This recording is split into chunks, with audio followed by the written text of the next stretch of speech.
Assalamualaikum, apa kabar? Ini saya nak share resipi Stim Taufu lembut. Jom tengok bahan-bahannya. Taufu,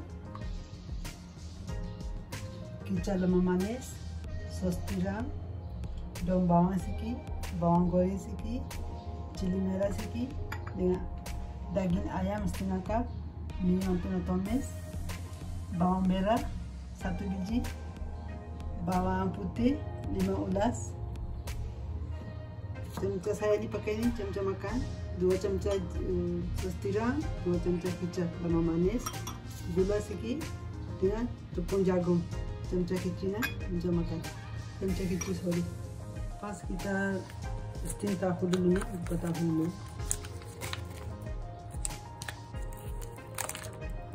Bismillahirrahmanirrahim. Jangan lupa ni hati-hati.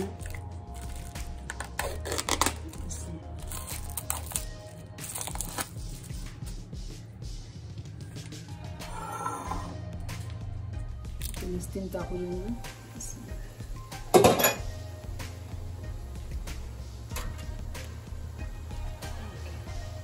Tunggu dalam 5 minit. Sementara tu tahu tu steam, kena go tumis bahan lain. Masukkan minyak dalam 2 cemca makan.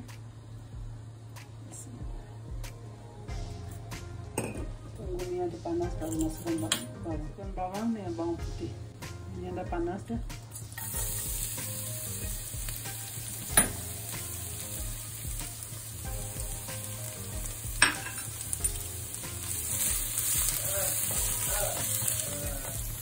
Bawang dengan bawang putih merah dah, masukkan daging ayam.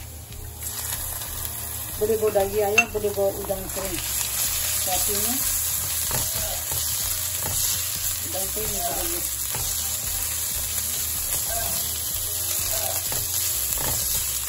Tepung jagung,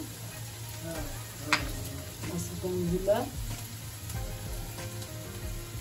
masukkan air sikit, dalam 1 cemca makan.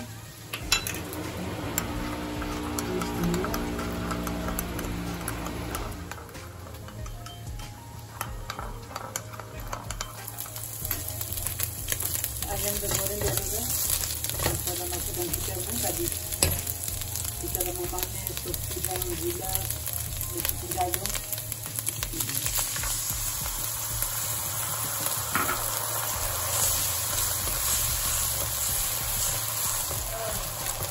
Sudah steam dah dalam 5 minit.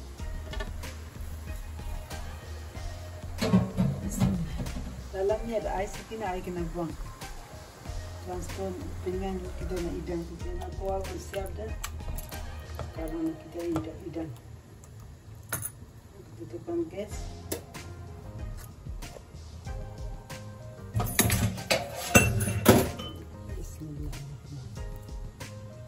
Ini resipi ni 2 tahun.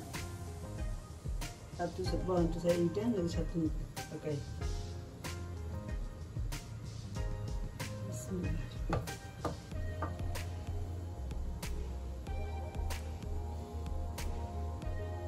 Oh, lebih ni boleh simpan dalam fridge.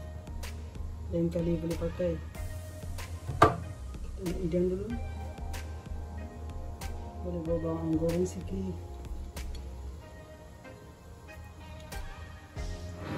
Dan bawang.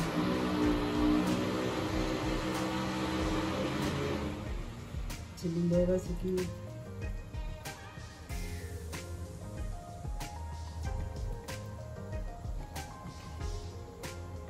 Siap dah.